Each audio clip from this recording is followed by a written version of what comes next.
ఒక హాస్టల్లో బెల్ మోగిన ప్రతిసారి ఒక్కొక్క అమ్మాయి అయితే బలవుతూ ఉంటుంది. యాక్చువల్‌గా ఈ హాస్టల్ వార్డెన్ వచ్చేసి ఒక సైకో అన్నమాట. ఆ సైకో వచ్చేసి మనుషుల్ని చాలా హింస పెట్టి చంపిస్తూ ఉంటాడు. హాస్టల్‌లో అమ్మాయిలు మాత్రమే ఉంటారు. అమ్మాయిలకైతే ఒకరోజు గేమ్ అయితే కండక్ట్ చేస్తారు. ఎవరైతే కరెక్ట్‌గా షర్ట్‌ని అయితే ఇస్త్రీ చేయరో వాళ్ళనైతే అక్కడికక్కడే చంపేసి నూతులైతే పడిచివేస్తారు. అతను వచ్చేసి చాలా ఘోరమైన వాడు. అండ్ స్టాచ్యూని మనుషుల్ని అక్కడ పెట్టేసి స్టాచ్యూని కాకుండా మనుషుల్ని చంపేసి అమ్మేస్తూ ఉంటాడు ఆర్గాన్స్. అయితే అతను సైకో కూడా. ఒక అమ్మాయి తప్పు చేసిందని ఇస్త్రీ పెట్టితో తన చెయ్యిని అయితే కాల్చివేస్తాడు. ఆ అమ్మాయి ఎంత నొప్పైనా సరే భరించాల్సి ఉంటుంది. బయటకైతే నవ్వకూడదు అండ్ ఏడవకూడదు కూడా. ఇంకొక అమ్మాయిని అయితే అక్కడికక్కడే చంపేస్తాడు. ఇంకా అమ్మాయిని తీసుకెళ్లి వేరే దేశానికి అయితే వదిలేస్తూ ఉంటాడు. ఒకరోజు ఒక అమ్మాయికి బాగా కోపం వచ్చి అతన్ని చంపేయాలని ప్రయత్నిస్తూ ఉంటుంది. అతని మీద కోపం అంతా స్టాచ్యూ మీద చూపిస్తుంది. అయితే ఈ రోజు ఇలా కాదు, రేపు ఒక ప్లాన్ వేద్దామని చెప్తాడు. ఆ మరుసటి రోజు గేమ్ అయితే కండక్ట్ చేస్తారు.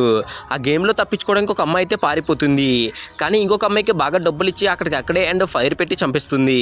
అలానే కాకుండా వార్డెన్ వచ్చేసి చాలా తెలియని వాడు. వాళ్ళ అమ్మాయిలు కూడా అక్కడ డబ్బు పెట్టి ఉంటారు. గైస్ ఇతని గురించి మీరు ఉన్నారు కామెంట్ చేయండి.